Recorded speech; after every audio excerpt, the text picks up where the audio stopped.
Railway में technical लोगों को ज्यादा इंपॉर्टेंस देनी चाहिए कि जरूर इसमें टेक्निकल लोगों को, क्योंकि ये बहुत ही टेक्निकल ऑर्गेनाइजेशन है। हर जगह टेक्निकल इंपॉर्टेंस, टेक्निकल वर्क होता है। ये की सरकार में 5,02,000 लोगों को रोजगार दिया गया। इस कमिटमेंट के साथ हम काम कर रहे हैं। अध्यक्ष जी, सभापति महोदय, बहुत बहुत धन्यवाद। मैं 25 माननीय सांसदों ने जिन्होंने इस चर्चा में भाग लिया उनको भी धन्यवाद देना चाहूंगा। कई अच्छे सुझाव आए, कई क्रिटिसिज्म हुए और कई ऐसे भी तथ्य रखे गए जो कि सत्य से परे हैं। अगर इन सभी विषयों को रखें तो कुल मिला के 4 बकेट्स में सारे सब्जेक्ट्स आते हैं। कई माननीय सांसदों ने बिल से संबंधित विषय रखे, एम्पावरमेंट, जोन में किस तरह से ज़्यादा पावर हो, स्टेट गवर्नमेंट का क्या रोल होगा, कोऑपरेटिव फेडरलिज्म, इस तरह के विषय रखे। कई मान्य सदस्यों ने सेफ्टी, कवच, सीसीटीवी और जो anti collision device 2000 UPA government में लगा था उसके बारे में विषय रखे। और कई मान्य सदस्यों ने तीसरा बकेट जो एम्प्लॉयमेंट से संबंधित विषय रखे। इलेक्ट्रिफिकेशन की बात आई। ओवरऑल बहुत ही समृद्ध चर्चा रही और मैं सभी मान्य सांसदों को इस समृद्ध चर्चा के लिए धन्यवाद देना चाहूँगा। मैं विशेष धन्यवाद देना चाहूँगा माननीय श्री हम सबके सम्माननीय श्री HD देवेगौड़ा साहब को। आपने जो आशीर्वाद दिया, आपके आशीर्वचन बहुत ही बहुमूल्य है। बहुत बहुत धन्यवाद आपको। आपने इतना अच्छे शब्दों में जो आशीर्वाद दिया उसके लिए मैं आपको धन्यवाद देना चाहूँगा। अध्यक्ष जी,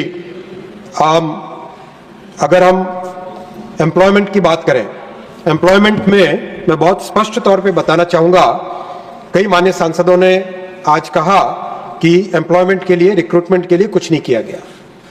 मैं सबके नाम इंडिविजुअली सबके मैंने नोट्स रखे हैं, लेकिन आपको मैं बताना चाहूंगा कि यूपीए की सरकार में जहां 4,11,000 लोगों को रोजगार दिया गया था रेलवे में, एनडीए की सरकार में 5,02,000 लोगों को रोजगार दिया गया। और अध्यक्ष जी, जो एग्जाम कराए गए, अभी हाल ही में 2 एग्जाम कंप्लीट हुए। रामजीलाल सुमन जी नहीं है, वो कहते हैं कि एग्जाम ही नहीं हुए। शायद वो परिस्थितियों से वाकिफ नहीं, उनकी टीम ने उनको ब्रीफ नहीं किया होगा।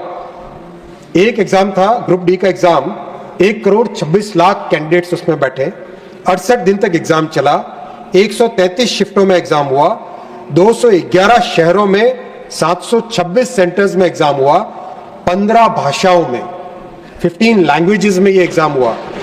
कहीं पे कोई प्रॉब्लम नहीं, कोई पेपर लीक का इश्यू नहीं। एग्जाम बहुत कंफर्टेबली, स्मूथ, ट्रांसपेरेंट तरीके से हुआ। दूसरा एग्जाम एनटीपीसी का एग्जाम, एनटीपीसी यानी नॉन टेक्निकल पॉपुलर कैटेगरीज, 1,11,00,000 लोग कैंडिडेट्स थे, 33 डेज तक एग्जाम चला, 99 शिफ्ट्स में, 191 सिटीज में, 551 सेंटर्स में, 15 लैंग्वेजेस में, एब्सोल्युटली स्मूथ, एब्सोल्युटली ट्रांसपेरेंट। अभी हाल ही में ALP असिस्टेंट लोको पायलट का एग्जाम कंप्लीट हुआ, 18,40,000 कैंडिडेट्स थे उसमें, 5 दिन तक एग्जाम, 15 शिफ्टों में, 156 शहरों में चला, 346 सेंटर्स में, 15 लैंग्वेजेस में, एब्सोल्युटली स्मूथ। इस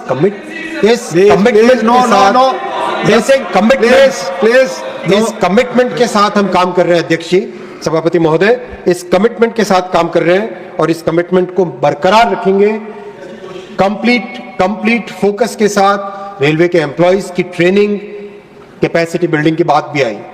आई गॉट प्लेटफॉर्म पे मैक्सिमम रजिस्ट्रेशन और मैक्सिमम कैपेसिटी बिल्डिंग के लिए एक बहुत बड़ा प्लेटफॉर्म बना है जिसमें लाखों कोर्सेज हैं। उस प्लेटफॉर्म पे मैक्सिमम जो एनरोलमेंट हुआ है वो रेलवे के एम्प्लॉइज का हुआ है और जो मैक्सिमम कोर्सेज ले रहे हैं वो भी रेलवे के एम्प्लॉइज ले रहे हैं।